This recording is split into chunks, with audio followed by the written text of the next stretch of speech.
Vamos ver. Predica. Vou baixar aqui a altura do fim.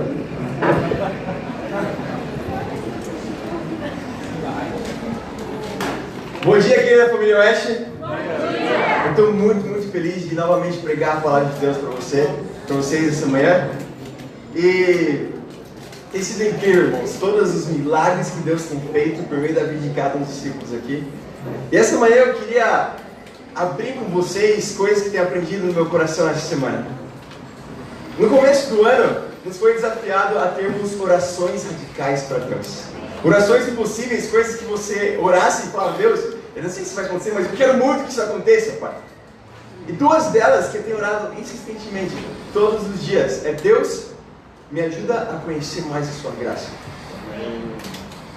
Eu nem estava entendendo direito o que significava isso, que é algo que a gente ouve, me ajuda a entender mais e a desfrutar da tua graça na minha vida. E segunda coisa, me ajuda a confiar mais no Senhor. Amém. Eu quero confiar mais nos planos do Senhor. E como a gente já viu vários domingos aqui atrás, Deus não vai te dar um pacotinho de entendimento da graça de Deus. Deus não vai te dar uma garrafinha cheia de confiança. Deus vai te colocar em situações que você vai ter que confiar em Deus. Deus me colocou em situações que eu tenho que confiar em Deus. E receber a notícia que eu e a Carol, a partir da semana que vem, a gente vai para Dallas, a gente vai servir a igreja lá, definitivamente tem sido mudanças na minha vida. Definitivamente tem causado preocupações. Eu naturalmente sou uma pessoa preocupada. Não imite isso em mim. Mas não é por isso que eu não posso pregar sobre isso. Amém. Não é por isso que eu posso falar o que a Bíblia fala sobre isso, porque isso tem me ajudado, irmãos. Amém. Com todas essas orações possíveis, com toda essa mudança, eu quero falar para vocês, irmãos, que eu estou não um pouco animado, eu estou absurdamente animado. Porque eu quero que isso aqui exista lá. E não sou eu que vou fazer, graças a Deus. Deus vai essas coisas acontecer. E eu quero dar todo o meu coração para a igreja lá. Vai ser muito especial estar com o Tyler Shea, porque ele estudaram a Bíblia com a gente, comigo e com a Carol. Então isso é muito especial. E poder servir a igreja de Santiago depois vai ser muito incrível passar um ano lá, se Deus permitir. Amém? Mas ainda assim é uma tendência minha ficar muito preocupado. Por quê? Porque meus filhos vão ficar aqui. Vocês vão ficar aqui, irmãos. E minha mãe fala assim. Eu tava pensando esses dias o quão presente Deus me deu muitos presentes na minha vida. Eu acho que eu sou muito mimado por Deus. De ver cada batismo aqui da região oeste. De ver cada restauração aqui da região oeste. Eu estou emocionado, não queria chorar, mas vai dar certo. Só não chorem, por favor. Mas de poder ter visto isso, eu tenho certeza que vai ser incrível, que Deus vai continuar fazendo aqui, na região oeste, aqui na igreja de São Paulo. Mas eu sim tenho zelo. Eu sim tenho zelo. Em todas as situações, na sua vida, na minha vida, de mudança.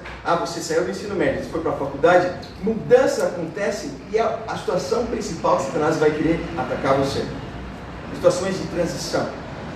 Você saiu da faculdade, começou a trabalhar, vai ter que olhar mais cedo ainda para esse tempo com Deus. Satanás vai atacar nessas situações, em momentos de transição. E para me ajudar, para poder trazer convicções quanto como eu tenho que confiar em Deus sobre esses temas, eu tenho estudado João esses dias. Sempre que eu recorro ao Evangelho, eu geralmente tenho ido para Lucas, que a gente tem estudado tanto Lucas, e o Evangelho de Atos nos últimos anos, eu diria, que essa semana eu comecei a estudar João, e o Evangelho de João tem 21 capítulos. 11 deles, até metade, são os 3 anos do ministério de Jesus. Sobra 10. Amém. Desses 10, 6 deles Jesus usa para cuidar e para preparar o coração dos discípulos dele. 6 deles, e 4, o restante é a paixão de Cristo. E eu não estou me comparando com Jesus mesmo, minha esposa sabe muito bem que eu não sou Jesus. Mas eu estou falando desse zelo que até Paulo sentia quando ele falava: eu tenho dores de parto, até que Cristo seja formado em vocês. Esse sentimento de levar para o pessoal e amar profundamente a vida de cada um. Amém. Vamos lá comigo em João, capítulo 17. Bora, Danilo. Vamos.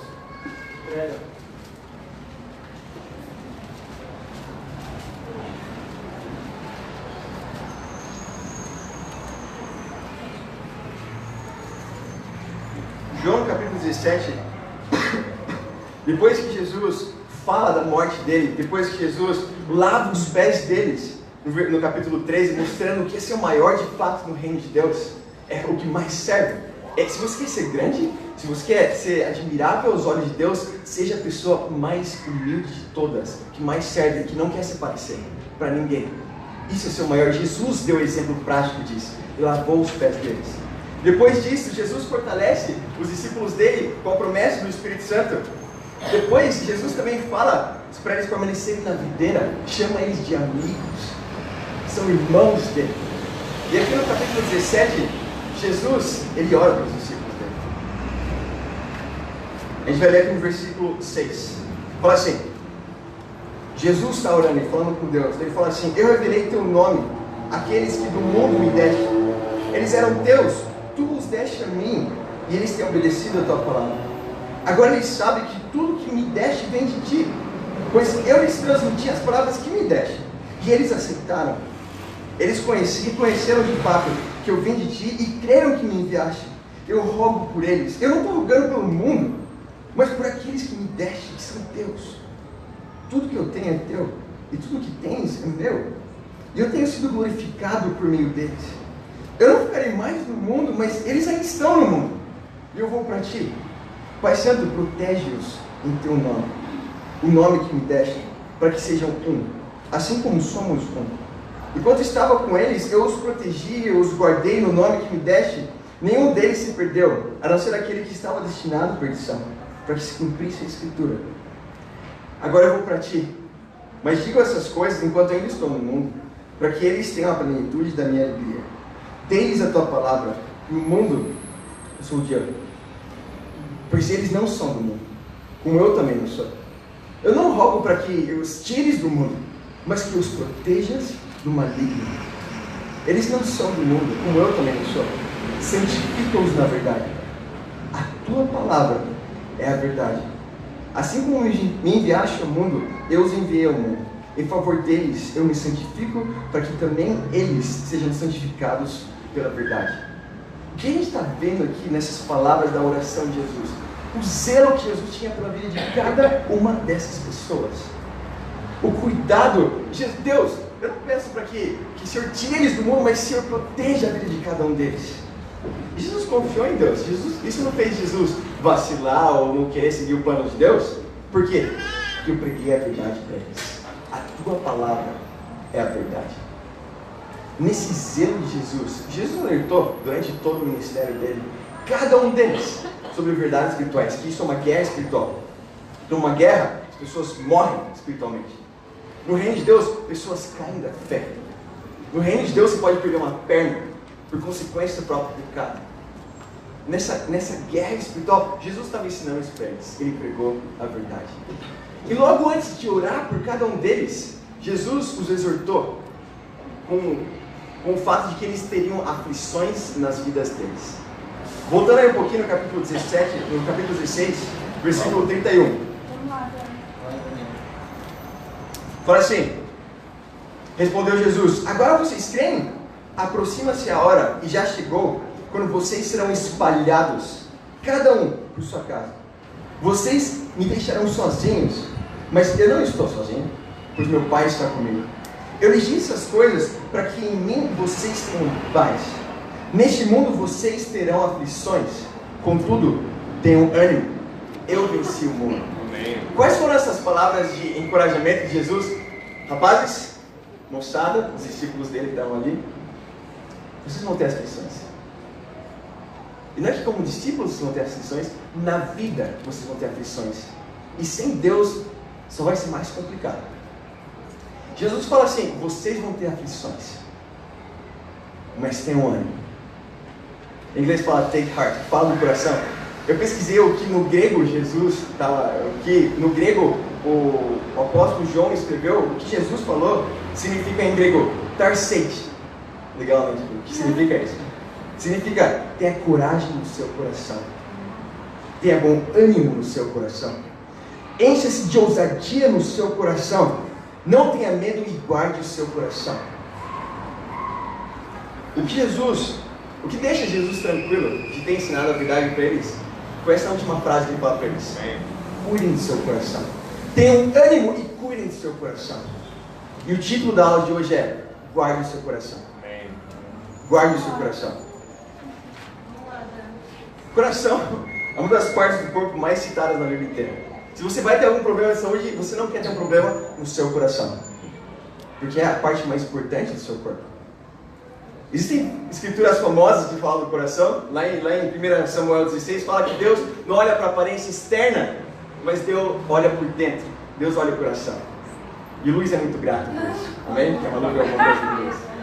Legal. Deus é muito grato por isso que a Carol vê uma coisa em mim também. Sim.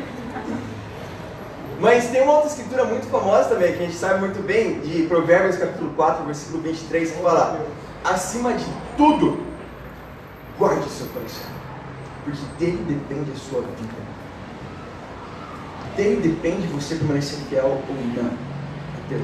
Dele depende você não só sobreviver no reino de Deus, mas estar animadaço para influenciar mais pessoas a terem o Espírito Santo de Deus também. Então, acima de tudo, guarde seu coração. E na manhã de hoje a gente vai aprender como guardar o nosso coração, amém? Amém. 3 pontos que a gente vai falar. Primeiro deles, guarde o seu coração de qualquer amargura. Amém. Guarde seu coração de qualquer amargura. Vamos em Hebreus capítulo 12. Vamos lá, irmão. Boa.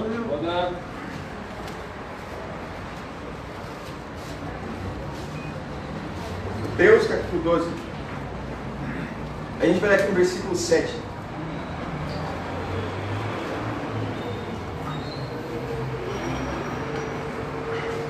Hebreus capítulo 12, versículo 7.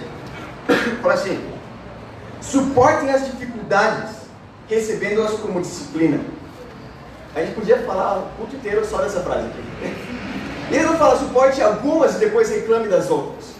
Ele não fala suporte a maioria das dificuldades da sua vida. Suportem toda essa categoria. Suportem as dificuldades, recebendo-as como disciplina. Deus os trata como filhos. Ora, qual é o filho que não é disciplinado por seu pai? Se vocês não são disciplinados, se a disciplina é para todos os filhos, então vocês não são filhos legítimos, mas sim ilegítimos. Além disso, tínhamos os pais humanos que nos disciplinavam e nós os respeitávamos. Quanto mais devemos submeter-nos ao Pai dos Espíritos, para assim vivermos. Nossos pais nos disciplinavam por um curto período, segundo lhes parecia melhor, mas Deus nos disciplina para o nosso bem, para que participemos da sua santidade. Nenhuma disciplina parece ser motivo de alegria no momento. A gente sabe muito bem disso. Nenhuma disciplina parece ser motivo de alegria no momento, mas sim tristeza. Mais tarde, porém, produz fruto de justiça e paz para aqueles que por ela foram exercitados. Amém. Aqui o autor de Hebreus está falando de um princípio muito importante, irmãos. Falar sobre a disciplina de Deus, sobre o amor de Deus e o fato que Deus vai fazer questão de criar caráter em cada um de nós aqui. Amém. Ao longo da sua vida. Ele fala assim: como o pai disciplina os filhos, Deus está disposto a disciplinar seus filhos. Eu não sei para vocês, eu só penso praticamente na minha vida, olhando para trás, coisas que eu vivi, histórias que minha mãe contava também. Eu sou só muito grato que meus pais me disciplinaram. E meus pais me bateram muitas vezes. E por quê? Porque hoje em dia se vê crianças que não estão sendo disciplinadas por seus pais e que querem o doce da padaria e que começou a gritar, você dá o doce para ela. E que de novo acontece isso no outro dia, você vai criar nessa pequena pessoa um caráter de que se eu erguer a minha voz, eu vou conseguir as coisas. Se eu gritar mais forte, talvez, se eu fizer uma cena, se eu causar aqui, eu vou conseguir. E a criança vai aprender isso, porque você está ensinando isso para ela. Eu dou graças a Deus que minha mãe me colocou limites. Minha mãe, eu estava com ela só apertava minha mão mais forte, eu olhava para ela. Eu não preciso desse dessa. Por quê? Porque eu fui disciplinado pela minha mãe. Meu pai muitas vezes não queria bater na gente, ele falava: chore, chore. Assim. Minha mãe disciplinava mais a gente. Irmãos, pode fechar para mim, se você for fazer um favor.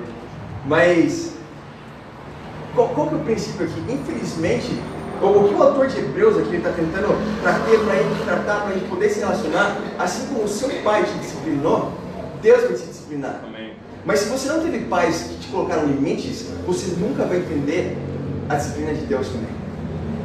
E se você não se deixou ter limites, e seus pais se disciplinaram, mas você não se deixou também, você nunca vai entender a disciplina de Deus. A disciplina vem porque já houve o delito. Você já parou para pensar nisso? Sim. Minha mãe, ela vai erguer a voz comigo quando eu era criança, porque eu já estava fazendo algo de errado. Não é do nada. Para de fazer isso. Eu não fiz nada. Não é do nada que isso acontece. A disciplina vem porque já tem alguma coisa fora de foco e que precisa de correção. E Deus vai fazer questão de corrigir na sua vida. Deus vai fazer questão de te disciplinar. Por quê? Porque Ele quer te tratar como filho. Em frente à disciplina de Deus, só tem duas coisas. Ou você melhora, ou você se amargura com Deus.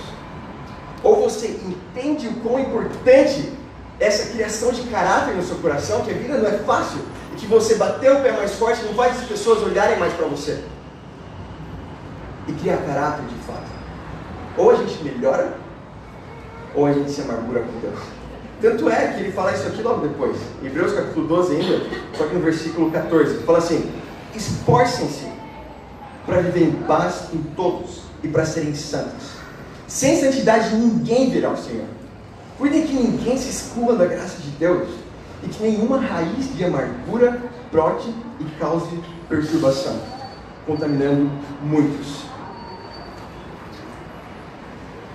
Aqui fala que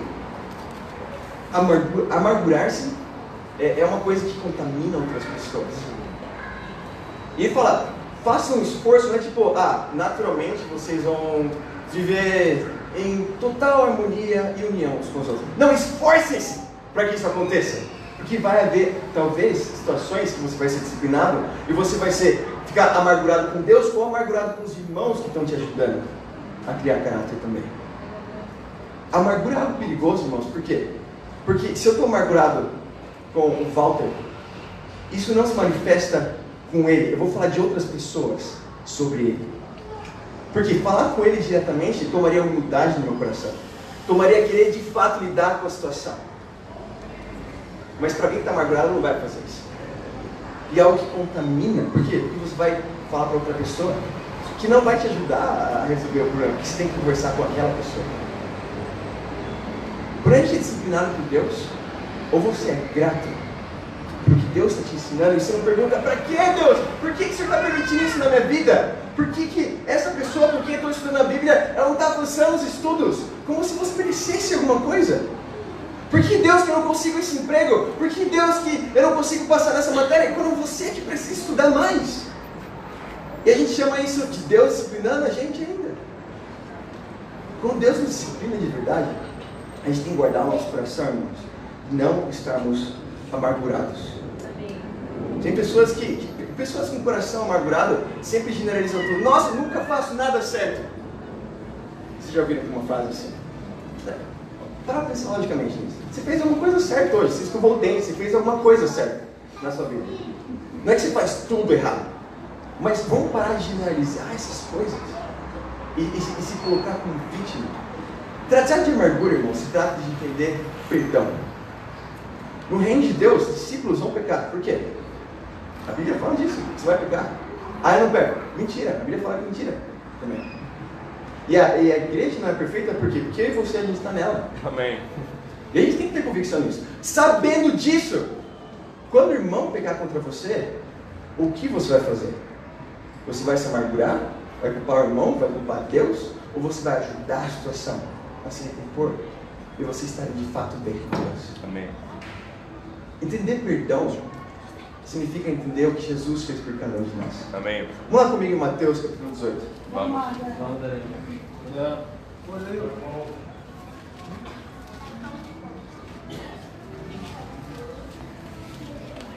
Amargura é algo sério, irmãos. O primeiro assassinato da Bíblia aconteceu por causa de amargura. Caim e Abel. Abel deu os primeiros frutos para Deus e ele foi aprovado por Deus, ele foi aceito por Deus. Caim não deu os primeiros frutos para Deus. Ele foi rejeitado. E Deus disciplinou, ele falou, mas se você fizer o que é certo, você será aceito. Mas preste atenção que o pecado te aguarda na porta. E ele quer dominá-lo, mas quer conquistá-lo. Ele não viu a disciplina de Deus, se amargurou com Deus e assassinou seu próprio irmão. E aqui em Mateus 18, Ele fala de um princípio, Jesus está explicando o princípio de perdoar, para que não haja amargura. Capítulo 18, versículo 21, fala assim: então Pedro aproximou-se de Jesus e perguntou: Senhor, quantas vezes eu deveria perdoar meu irmão quando ele pecar contra mim? Até 7 vezes? Também a gente fica querendo perguntar para quantas vezes eu tenho que perdoar essa pessoa? Qual é o máximo que eu possa gritar na frente dessa pessoa? Ele está perguntando para Jesus: Jesus, quantas vezes eu tenho que tolerar porque alguém peca contra mim? Jesus respondeu: eu lhe digo, não até 7, mas até 70 vezes 7. É só impossível, você sempre tem que perdoar essa pessoa. E para ilustrar isso, Jesus conta essa parábola. Fala assim, versículo 23: por isso, o reino dos céus é como um rei que desejava acertar contas com seus servos. Quando começou o acerto, foi trazido à sua presença que lhe devia uma enorme quantidade de prata. Como não tinha condições de pagar, o Senhor ordenou que ele, sua mulher, seus filhos e tudo o que ele possuía fossem vendidos para pagar a dívida. É a família dele. O servo prostrou-se diante dele e implorou: tem paciência comigo e eu pagarei tudo. O Senhor daquele servo teve compaixão dele, cancelou a dívida e o deixou ir. Foi incrível isso. Ele devia muita quantidade de dinheiro. Ele implorou para o Senhor dele. Ele falou: Celso. Acontece logo depois, versículo 28. Mas quando aquele servo saiu, encontrou um dos seus conservos, que lhe devia 100 denários, muito menos do que ele devia para o senhor dele. Agarrou e começou a sufocar, dizendo: pague-me o que me der. Então o seu conservo caiu de joelhos e implorou-lhe: tenha paciência comigo e eu lhe pagarei. Mas ele não quis. Antes, saiu e mandou lançá-lo na prisão, até que pagasse a dívida. Quando os outros servos, companheiros dele, viram o que havia acontecido, ficaram muito tristes e foram contar ao seu senhor tudo o que havia acontecido. Os outros servos viram isso, aliás. Um coração amargurado, um coração não disposto a perdoar, é algo visível. Você se destaca entre os discípulos, você se destaca entre as pessoas. E alguém que está amargurado com a vida: perdoa, irmão. Nossa, mas foi difícil aquela situação porque, mas amém, eu perdoei. E passou uma hora e está falando: nossa, eu perdoei aquele irmão. Você não perdoa, você fica trazendo esse tema toda hora. Tanto é que ele fala assim, no versículo 32: então o Senhor lançou o servo, chamou o servo e disse: servo irmão, cancelei toda a sua dívida, porque você me implorou. Você não devia ter tido misericórdia do seu conservo, como eu tive de você? Irado o seu senhor entregou-os aos torturadores, até que pagasse tudo o que devia. Assim também lhes fará meu Pai Celestial, se cada um de vocês não perdoar de coração o seu irmão. Você perdoa? Eu perdoo. Mas aqui dentro, ainda que ela está longe, você não perdoa de coração. Perdão é questão de salvação. Uau. Se você não perdoa, é porque você não entende o princípio do que é perdoar. Perdoar significa isentar de culpa. A pessoa merece perdão? Não. Exatamente isso que se trata perdão. Por que a gente tem que fazer isso? Qual que é a ideia do que Jesus está falando com essa parábola? Quem que é esse Senhor? Deus, que perdoa todos os meus pecados, todos os seus pecados, como discípulo. E você ainda tem a audácia de ficar amargurado e criando coisas no seu coração, raízes de amargura, porque não te deram um bom dia às vezes, ou porque não falaram do jeito que você queria. Se a gente quer permanecer fiel para Deus, e eu quero animar todas as pessoas que estão nos visitando também, você tem que lidar com esse coração amargurado. Você tem que lidar com esse coração de entender perdão. Muitas vezes vão pecar de fato contra você. Muitas vezes vai ser só a sua perspectiva que você sentiu ferido. Não interessa o que aconteceu. Eu tenho aprendido na prática, no meu casamento, a não guardar amargura. Eu tenho aprendido isso. Porque quanto mais próximo de alguém, tem um pecador, outro pecador. O que mais vai acontecer ali? Pecado. Porque talvez eu fale de um jeito que não agrada a Carol. Porque ela teve um dia ruim e eu fiz uma brincadeira. E eu faço muito isso às vezes. Mas ela tem paciência comigo. e ela me perdoa, para que não haja amargura no coração dela. Amém. E às vezes eu tive um dia ruim, e ela falou de um jeito que eu me senti desrespeitado. Eu tenho que falar para a situação ser resolvida. Quando coisas acontecem, ou você lida, sempre tem, nos meus anos como discípulo, eu tenho visto isso. Ou você lida com a situação, ou salvo final alguém cair da fé. Ou a situação de fato é lidada e vocês estão bem, ou alguém se afasta de Deus. Ninguém quer se afastar de Deus? Nessa situação, nessa primeira opção, a situação ser lidada. O quão antes melhor para você lidar com o seu coração. Que vai haver sofrimento se a gente não faz isso rápido. Se a gente quer ser fiel para Deus, irmão, se tem algo que a gente precisa guardar no nosso coração, é contra qualquer tipo de amargura. Amém? E do que se trata é isso, entender o perdão de Deus. Entender o que Deus fez por você, entender o que Jesus Cristo fez na cruz por cada um de nós. Amém. É muito animante ver o que a mãe de Jonathan, Nancy, fez aqui hoje. Ela vai ser batizada porque ela entendeu o perdão de Cristo na vida dela. E a gente se alegra com isso, mas a gente sempre tem que ter esse mesmo princípio no nosso coração, irmãos. Apreciar o perdão de Deus e nunca encher nosso coração com amargura. Amém? O nosso segundo ponto: guarde seu coração da morneza espiritual. Uau. Guarde seu coração da morneza espiritual. Vamos aí, Apocalipse capítulo 3.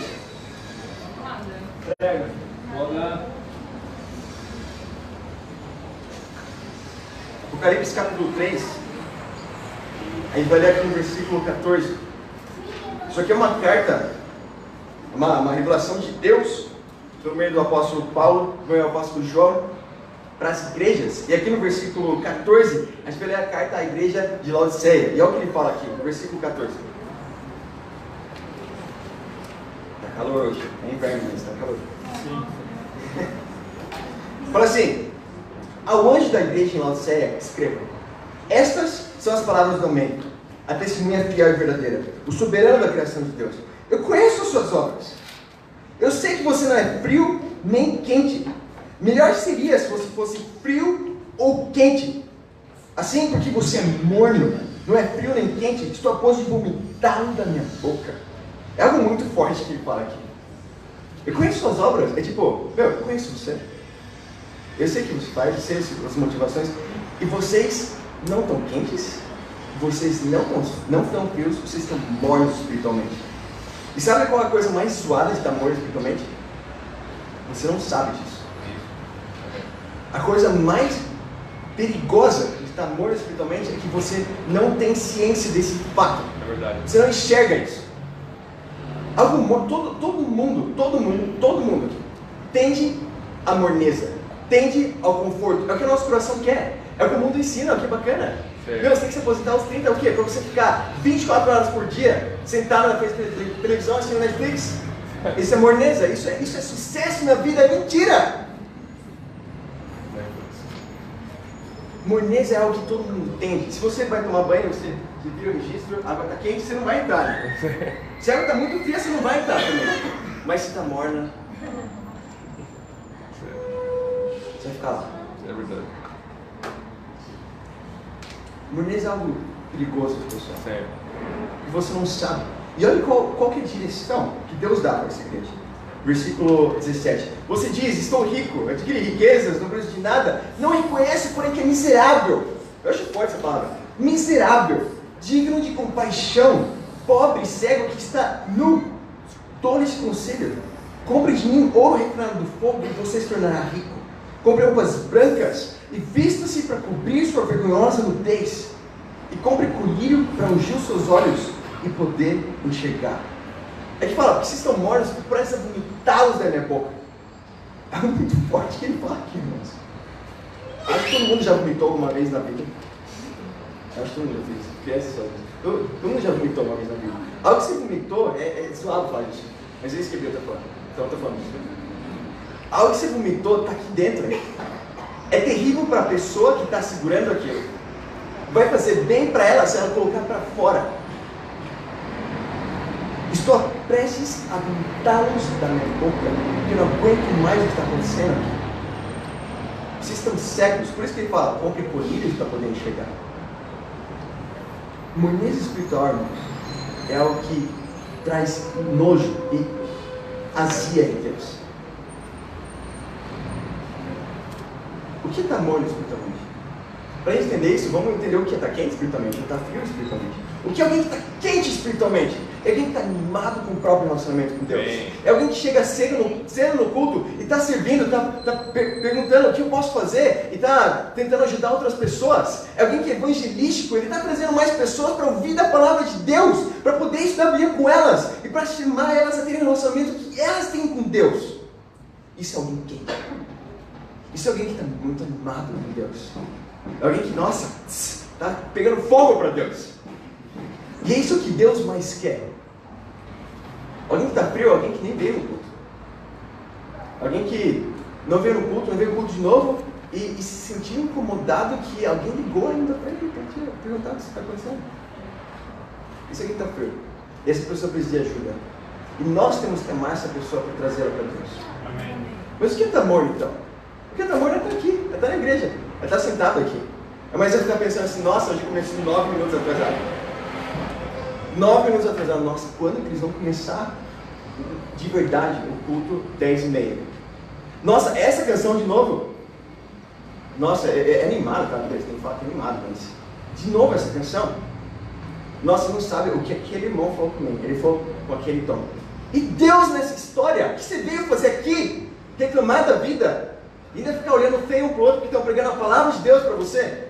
Isso é morno espiritualmente. E você, o problema disso é que você não enxerga. Você está bem espiritualmente.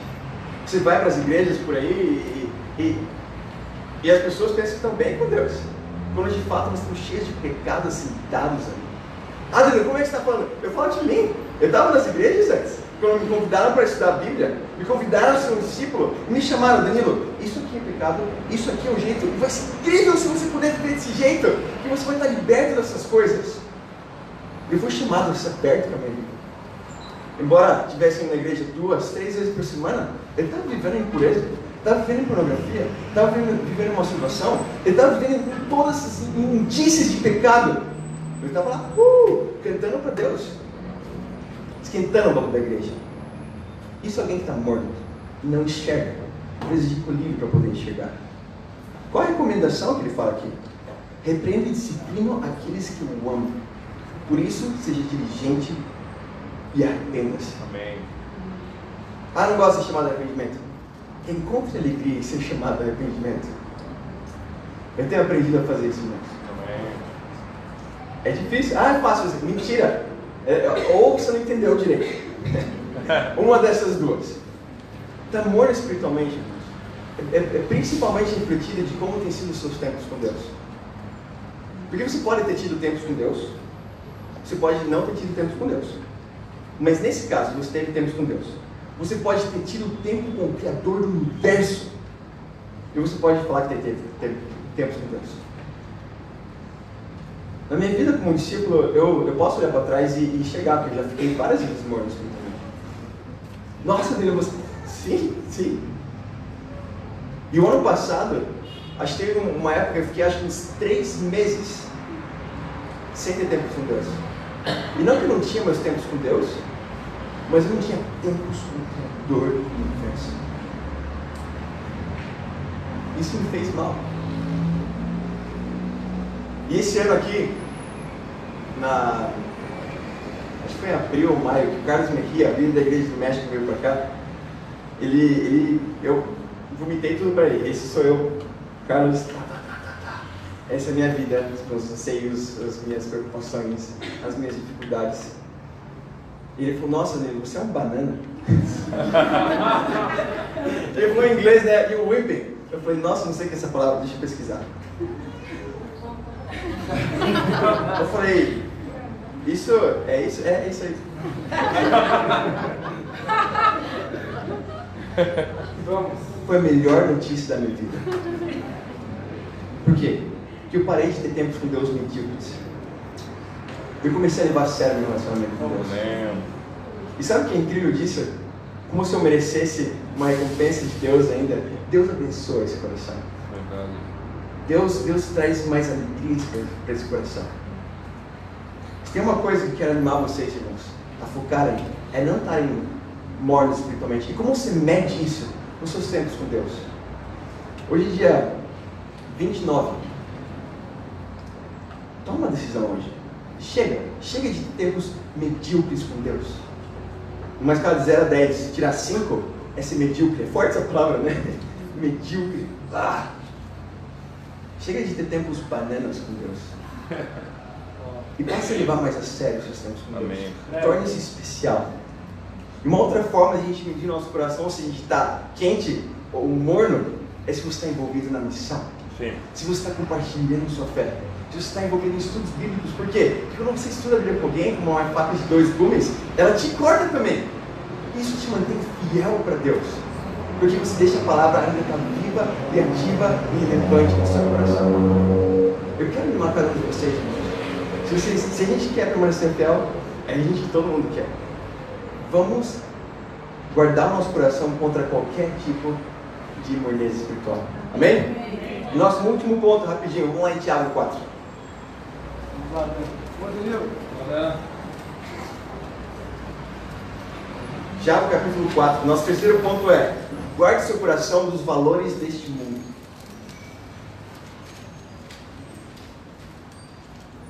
Amém.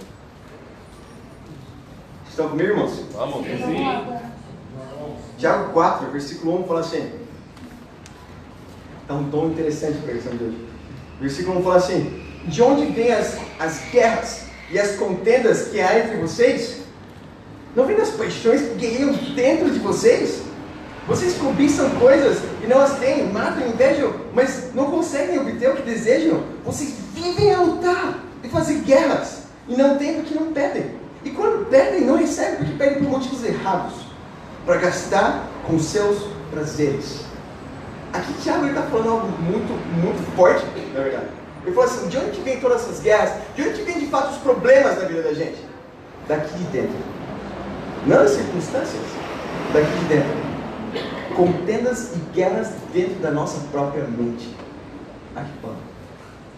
Você começa a flertar com coisas do mundo, tipo materialismo. Nossa, se eu pudesse trabalhar mais, eu poderia ter um emprego maior. Isso me aflige meu relacionamento com Deus, mas nossa, eu acho que eu quero. Você começa a flertar com esses valores, flertar com materialismo, flertar com individualismo, flertar com pecado sexual, flertar com qualquer outra coisa. E essas coisas começam a conviver. E você começa a pedir coisas para Deus. Não é que você não pede mais coisas para Deus. Tiago está falando com discípulos aqui, uma carta às igrejas. E você pode começar a pedir por motivos errados, para os seus próprios prazeres. E quando a gente começa a flertar com coisas do mundo, presta atenção nisso, isso é muito forte. Isso é infidelidade para com Deus. Porque Jesus derramou o sangue dele por você. Amém. E você começar a flertar com outros valores, isso é infidelidade para com Deus. Sou casado com a Carol, você começa a flertar com outras mulheres, isso já é infidelidade da minha parte. Você fez uma aliança com Deus e fez Jesus Senhor de sua vida. Você começa a flertar com outros valores, isso é infidelidade da sua parte. Isso é infidelidade da minha parte. Tanto é que ele fala assim, versículo 4: adúlteros, vocês não sabem que amizade com o mundo é inimizade com Deus? O que é ser amigo do mundo faz-se inimigo de Deus? Sim. Ou vocês não sabem que sem razão é que a Escritura diz que o Espírito que Ele fez habitar em nós tem fortes ciúmes, mas Ele nos concede graça maior. Por isso diz a Escritura: Deus se opõe aos orgulhosos, mas concede graça aos humildes. Amém. Aqui ele fala algo muito forte, irmãos. Flertar com essas coisas do mundo é ser adúltero para com Deus. E que Deus quer que esteja próximo, Deus quer que você fique perto. E Deus vai te disciplinar nesse processo. Mas o que Tiago fala, recomenda para a gente fazer? O que a gente faz? Beleza, lida com isso e fique triste? Não! Portanto, submetam-se a Deus, resistam ao diabo e ele fugirá de vocês. Aproximem-se de Deus e ele se aproximará de vocês. Pecadores, limpem as mãos e vocês que têm a mente dividida. Lembrem, eles estão falando com discípulos aqui. Vocês que têm a mente dividida, purifiquem o coração. Humilhem-se diante de Deus e Ele os exaltará. Adriano, você pregou a Escritura semana passada. É exatamente disso que eu estava falando no primeiro ponto. Amém. O que essa Escritura estava falando aqui pra gente? Humilhe-se diante de Deus e Deus exaltará. Amém. Deus quer te humilhar para te exaltar. Satanás quer te humilhar para te deixar lá embaixo. Ele não está nem aí com a sua vida. Ele não está nem aí com a sua família. E é isso que ele quer. Ele quer destruir. Como discípulos, irmãos, a gente tem que entender que a gente não pode flertar com os valores desse mundo. Que isso é infidelidade para com Deus. A gente deve guardar o nosso coração contra essas coisas. Amém? Irmãos, essas são as 3 coisas que mais me ajudam a permanecer fiel com Deus. Amém. Muito bom. A não flertar com valores do mundo. A não guardar amargura no meu coração. E a sempre não me permitir que eu esteja morno espiritualmente. Eu olho para o que Deus fez aqui na região oeste, que é uma região muito especial para mim, porque eu nasci espiritualmente aqui. Eu fui treinado aqui. Eu vi muitos nascimentos aqui. Espirituais e físicos até. Crianças. E vocês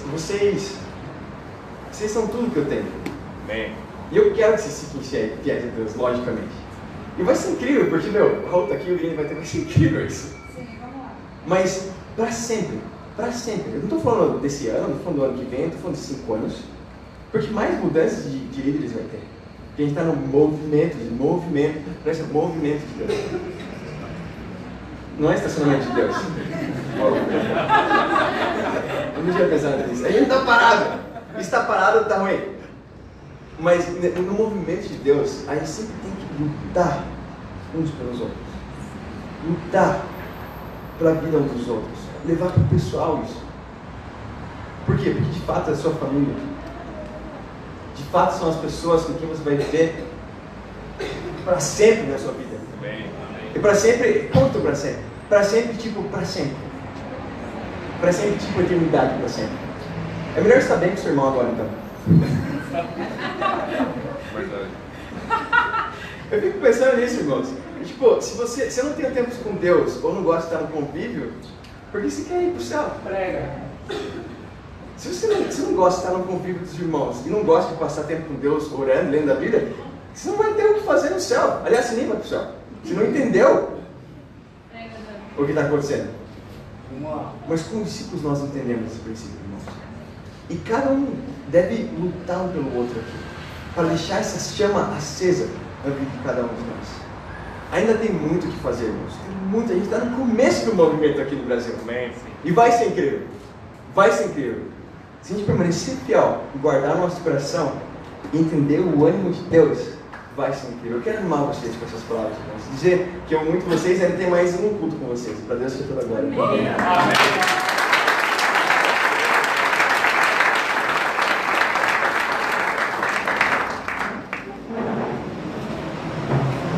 Muito obrigado por hoje. E agora, nesse momento, a gente vai cantar a canção Salmo 126, na página Amém. número 9. Para se preparar para a Santa Ceia.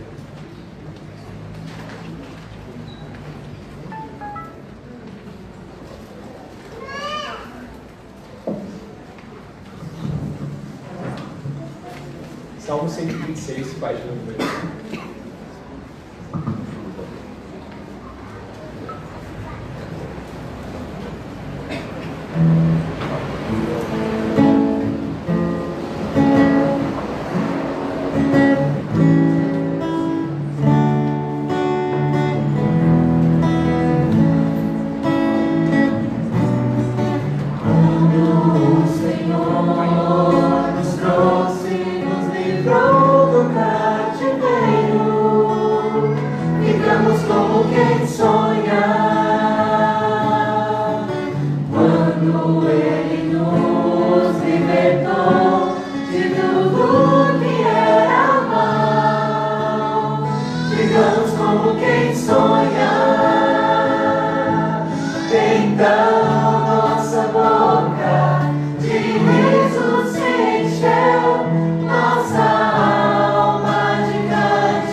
Louvores transbordou.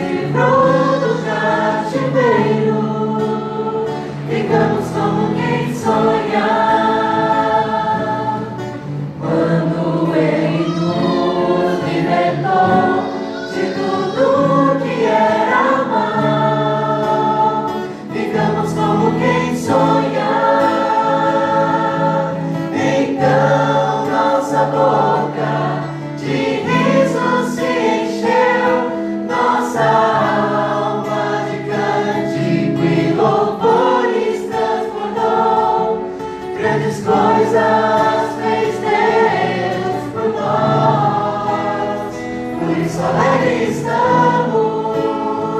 estamos como quem sonha, por isso alegre estamos como quem sonha.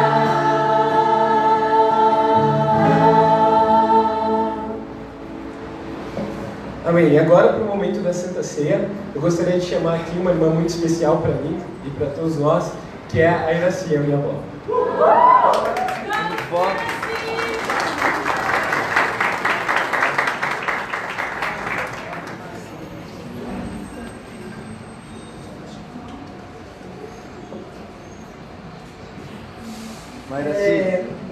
Primeiramente, quero falar bom dia para a igreja, para todos vocês, e também agradecer ao Danilo pelo convite, que há 2 semanas atrás eu não estava muito bem de saúde e eu prorroguei um pouquinho. E assim, hoje a pregação também falou muito comigo, obrigado Danilo, e também sobre o que eu vou compartilhar com todos vocês, dizendo o que a cruz significa para mim. Primeiramente, eu gostaria que você visse comigo. Vamos vocês.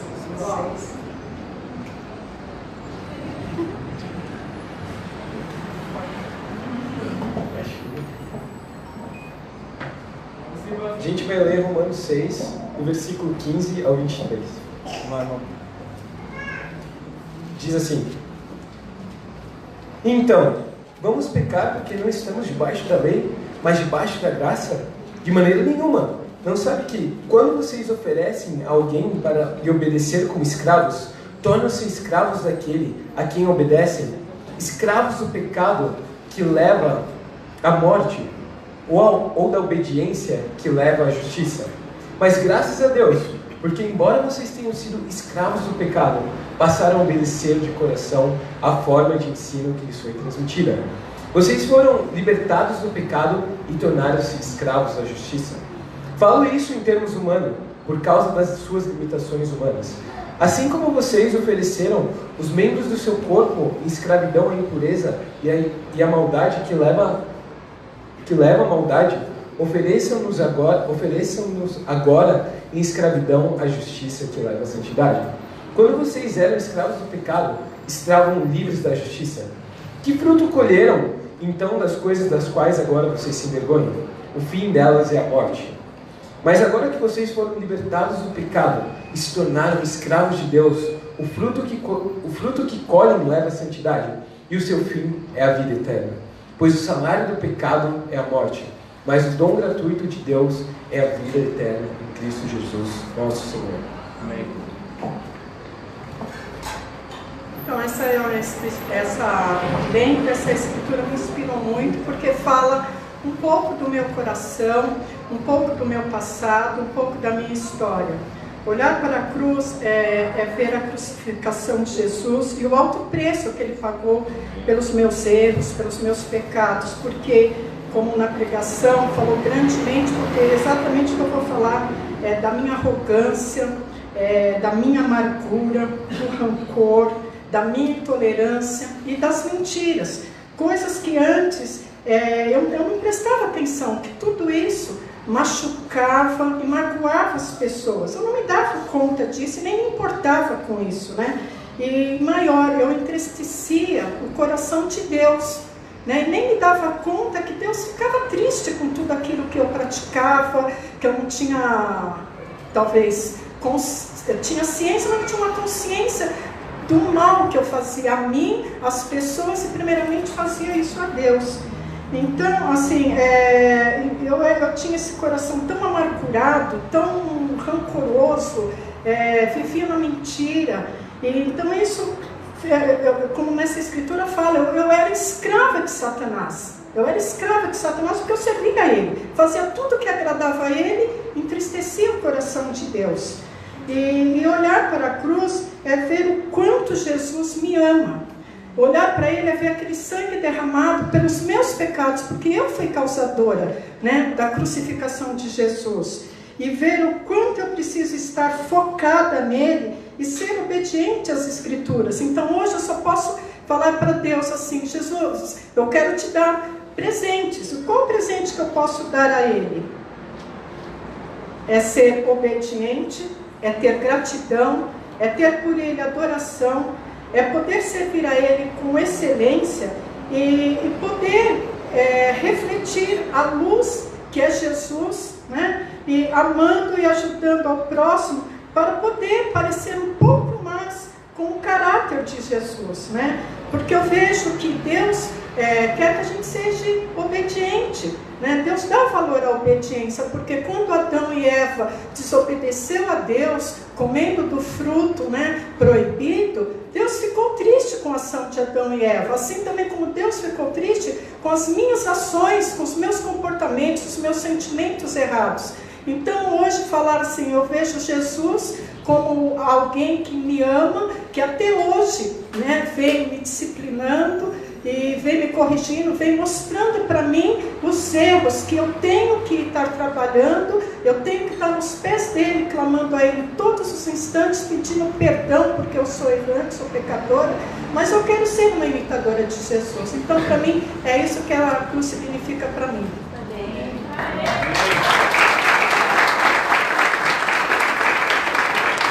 Obrigado, Bob. E nesse momento eu queria chamar a gente a refletir profundamente na cruz de Cristo. Poder tomar o suco de uva, que representa o sangue de Cristo, poder comer o pãozinho, que significa a carne de Cristo, e pensar no preço que foi pago pelas nossas vidas. Pensar no sangue que foi derramado e lembrar que Jesus comprou a nossa vida para Deus, para que a gente viva uma vida de obediência. Vamos orar por esse momento. Deus e Pai, muito obrigado, Deus, por estar aqui reunido esta manhã, Deus, com a tua família, Deus. Muito obrigado pelo privilégio de poder chamar o Senhor de Pai, pelo zelo que o Senhor tem por cada um de nós, Pai. Por favor, nos ajuda a te amar profundamente, Deus, a estar conectado com o sacrifício que o teu Filho fez pelas nossas vidas, Deus.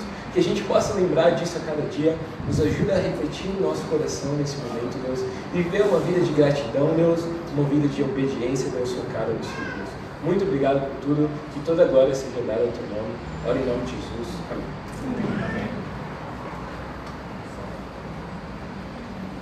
Obrigado, Deus. Nos momentos da ceia, a gente vai cantar uma canção, fica na página número 16, chama Santo Pai.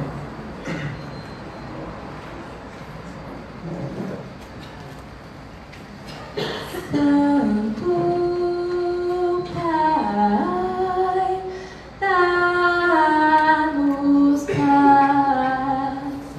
Santo Pai, dá-nos paz. Santo Pai, dá-nos paz. Santo Pai, dá-nos paz. Santo Pai, dá-nos paz. Santo Pai, dá-nos paz. Santo Pai, dá-nos paz.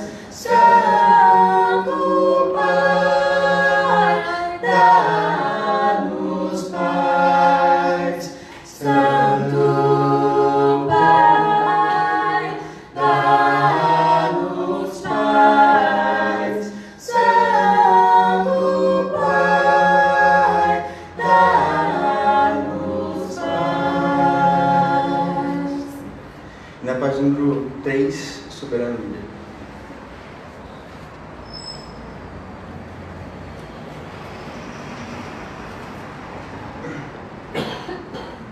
O Eterno é Senhor, soberano líder, nossa luz, deu por nós seu Filho, move em nós seu Espírito. O Eterno é perdão, seu poder supera todo mal. Tenho sede de ti, ó Deus, e no amor sem igual. Dá-me um simples coração, pronto a obedecer, com a vida em tuas mãos, saberei viver. Se confessarmos os pecados, Ele é fiel e justo para perdoar nossos atos e nos purificar de toda injustiça.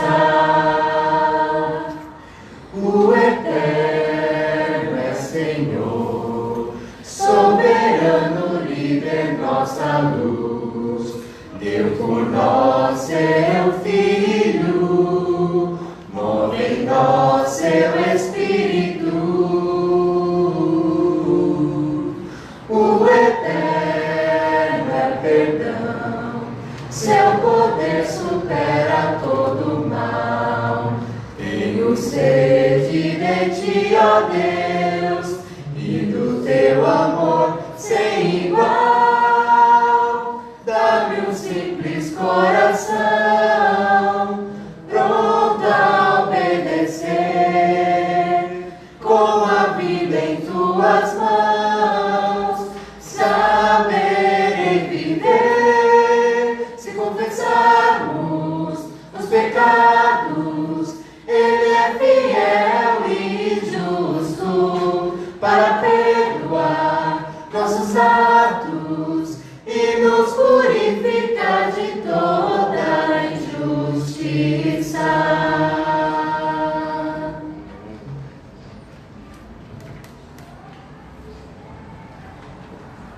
Bom dia de novo. Hoje vocês vão cansar de me ver aqui na frente. Mas esse é o momento das contribuições. E para mim é muito especial estar aqui, porque, na minha visão, o que as contribuições significam?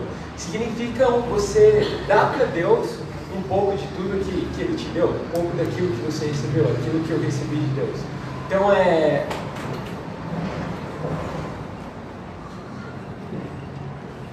Desculpa, irmãos, é que tem pessoas tomando a ceia ainda. Vamos cantar mais uma canção para eles poderem tomar a ceia. Obrigado, Senhor. Já vai continuar. Vamos cantar mais uma canção. Na página do 3 tem também Senhor, prepara-me. Desculpa, eu não vi os irmãos lá atrás. Senhor, prepara-me para ser um santuário, puro e santo, verdadeiro, agradecido. Eu quero ser um vivo santuário pro Senhor. Foi o Senhor, por sua graça, que deu Jesus de coração. O Senhor vê minhas falhas e me transforma com sua mão. Senhor, prepara, para ser um santuário, puro e santo, verdadeiro, agradecido. Eu quero ser um vivo santuário pro Senhor. Deus me guie pelas provas e renove o meu ser. Deus apague os meus pecados e me fortifique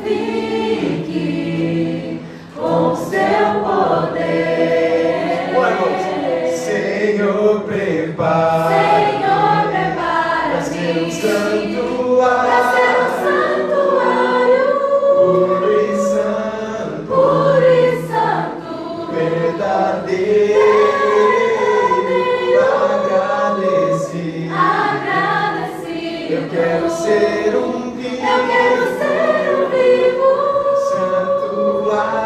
Santuário pro Senhor. Amém. Agora sim. Então, como eu estava dizendo, as contribuições são um momento muito especial para mim. E quando eu penso em contribuições também, fora a gratidão, eu penso em um gesto de amor. Então, poder ofertar é um privilégio que a gente tem como igreja e é um gesto de amor. E quando eu penso nisso, uma escritura que me dá ainda mais convicção, fica lá em Atos capítulo 4. Vamos.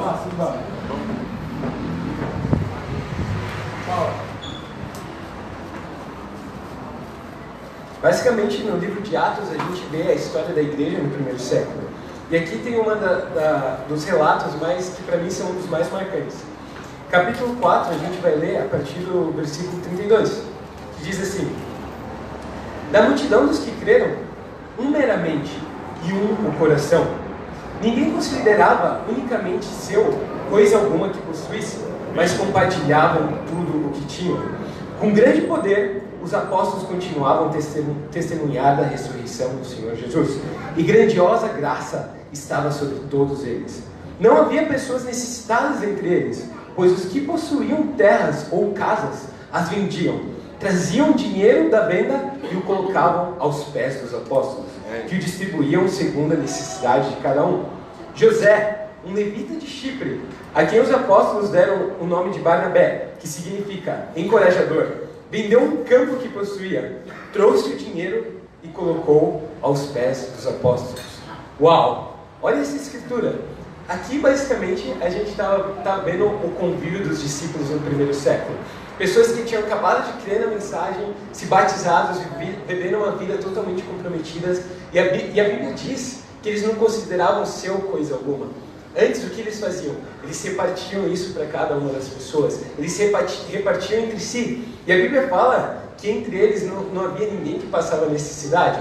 Por quê? Porque eles pegavam o dinheiro, quem tinha casa, quem tinha mais coisas, vendia isso e repartia para cuidar dos seus irmãos. E aqui, é como eu disse, eu vejo um gesto de amor, sabe? A igreja, cada irmão, cada discípulo, um cuidando do outro. Quando eu penso nisso, eu vejo algo bem pessoal também. Eu lembro de várias vezes que os irmãos me receberam e me acolheram lá na rap, sabe? Cederam a cama deles para mim, deixaram eu passar tempo lá. Quando eu estava com dificuldade, quando acaba o passe livre, então eles deixam eu passar um tempo lá. Eu lembro de várias vezes, por exemplo, que eu fui para lá, mas também não me planejei direito e não tinha, por exemplo, o que comer. Ia ficar o dia todo meio que num jejum. E irmãos também dividiram as coisas que eles tinham comigo. Então, ontem e antes de ontem eu estava lá, e aí o meu irmão foi para lá também. E era algo que na minha cabeça eu não tinha planejado que ele ia ficar lá. Eu não sabia direito, mas ele ia ficar por causa do Supernova. E aí, quando chegou no almoço, a gente realmente não tinha nada para comer. Eu lembro que o Luiz foi lá, abriu a geladeira, pegou as coisas que ele tinha, dividiu com a gente. O Alex também. E esse é o amor do reino, esse é o coração de ter mais alegria em dar as coisas do que receber. Outra coisa que me encoraja também aqui na igreja é a confiança que os discípulos tinham na liderança que estava à frente deles. Então, eles pegavam o dinheiro que eles recebiam com a venda das coisas que eles tinham e entregavam aos apóstolos. Porque eles, liderando a igreja, seriam capazes de mandar isso para as áreas que estavam precisando. Talvez para as viúvas que estavam precisando, talvez para missões que seriam implantadas. Isso encoraja muito o meu coração. E eu acredito que aqui a igreja de São Paulo, a gente tem tido o coração, mas eu queria encorajar vocês a cada vez mais imitar o que a gente vê aqui na Bíblia. Cada vez mais ter esse coração que se alegra em dar mais do que receber. Então a igreja aqui em São Paulo já recebeu muito. São, se eu não me engano, cerca de 7 anos que a gente está aqui. E a gente recebeu a ajuda dos irmãos lá de Los Angeles. A gente está sendo bem cuidado para Deus. E esse é o momento da gente se levantar também e poder não só mais receber, mas poder dar com alegria no nosso coração. E é isso que agrada a Deus, um coração que dá com alegria. De fato, o dinheiro que a gente recebe, a gente vê na prática sendo aplicado para a gente estar tendo esse culto aqui, para que missões sejam enviadas, Mas no fundo, não é para homens que a gente dá o nosso dinheiro. O nosso dinheiro, a nossa contribuição é para Deus, é para mostrar gratidão a Ele, gratidão ao amor que Ele deu a entregar o Filho dele na cruz, para a gente cumprir o sonho dele de evangelizar o mundo todo nessa geração. Então eu queria encorajar vocês a dar com todo o coração. E nesse momento eu queria orar mais uma vez e depois a gente vai cantar uma canção. Amém. Senhor Deus, muito obrigado mais uma vez por esse dia, Deus, por poder estar aqui com os meus irmãos, Deus. E por favor, Deus, nos dá um coração de dar com alegria ao Senhor, Deus. Dá um pouco do tanto que a gente recebeu de Ti, Deus, pelo preço que Jesus pagou na cruz, Deus. Eu sei que tudo que a gente pode dar ainda não é nada, Deus. Por favor, nos ajuda a amar a Tua palavra, nos ajuda a ser a Tua igreja a cada dia, Deus. Muito obrigado por tudo e oro grato em nome de Jesus. Amém. Amém.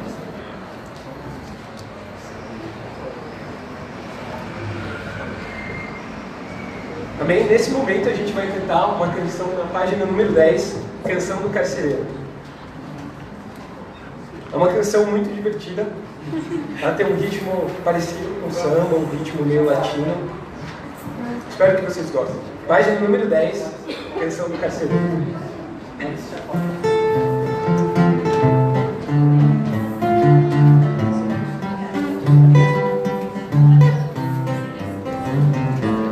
Venho de um mundo que não confia, mas tenho pensado em coisas espirituais,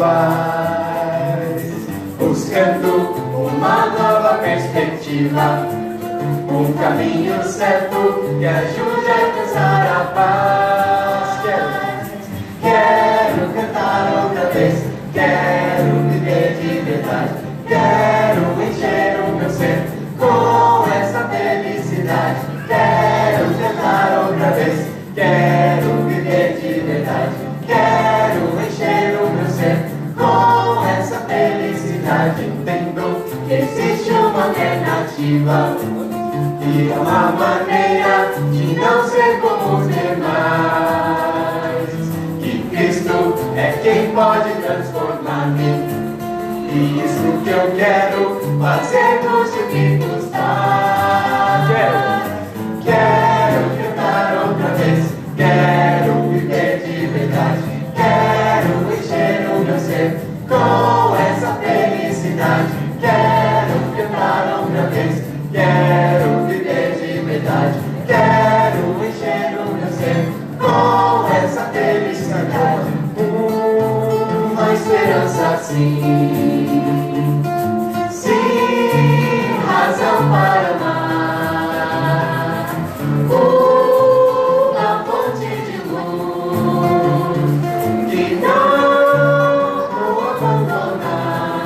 Quero cantar outra vez, quero viver de verdade, quero encher o meu ser com essa felicidade. Quero cantar outra vez, quero viver de verdade, quero encher o meu ser com essa felicidade. Digo que tenho esperado tanto, que eu não vou perder a incrível oportunidade, porque agora sei como posso mudar minha vida.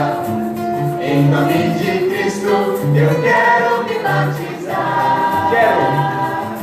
Quero cantar outra vez, quero viver de verdade, quero encher o meu ser com essa felicidade. Quero cantar outra vez, quero viver de verdade, quero encher o meu ser com essa felicidade. Uma esperança sim,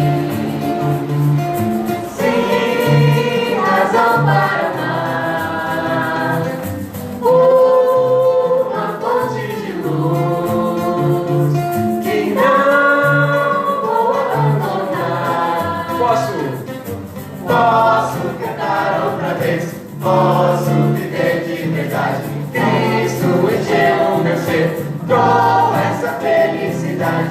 Posso cantar outra vez, posso viver de verdade. Cristo encheu o meu ser com essa felicidade.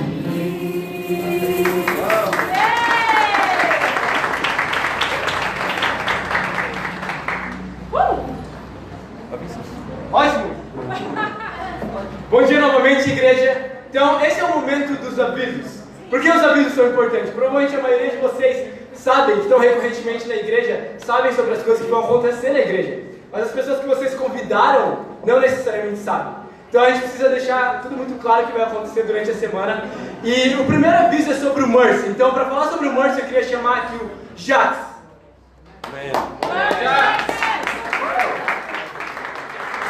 Bom dia, igreja.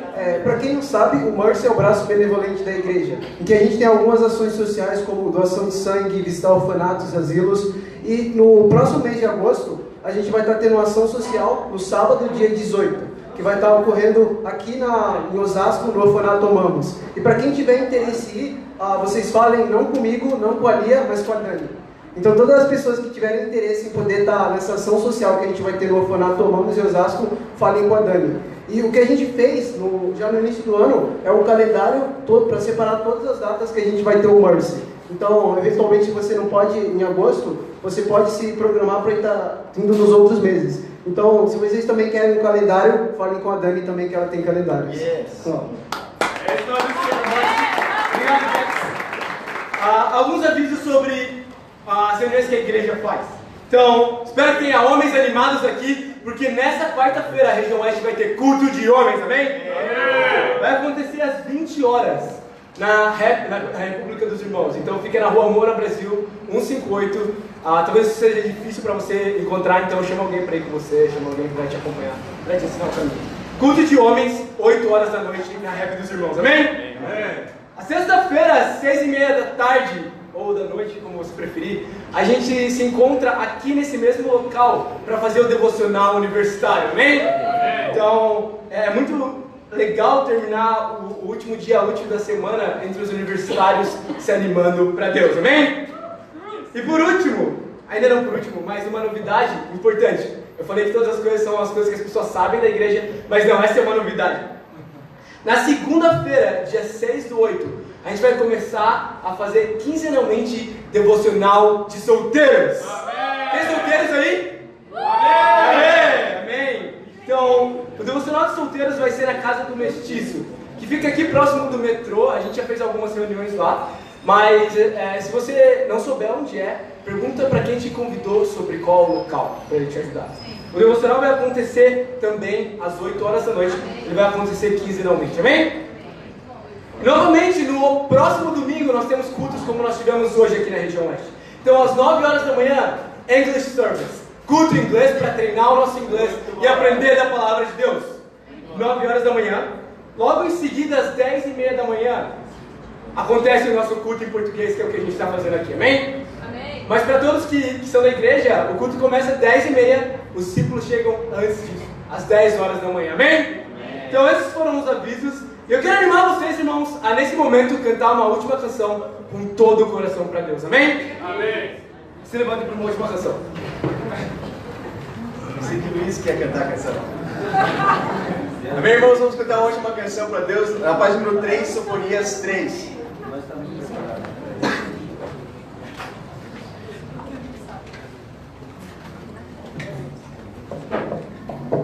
Página número 3, Sofonias 3. Irmãos, como o Luiz falou, com todo o nosso coração, porque é para Deus, amém? Amém.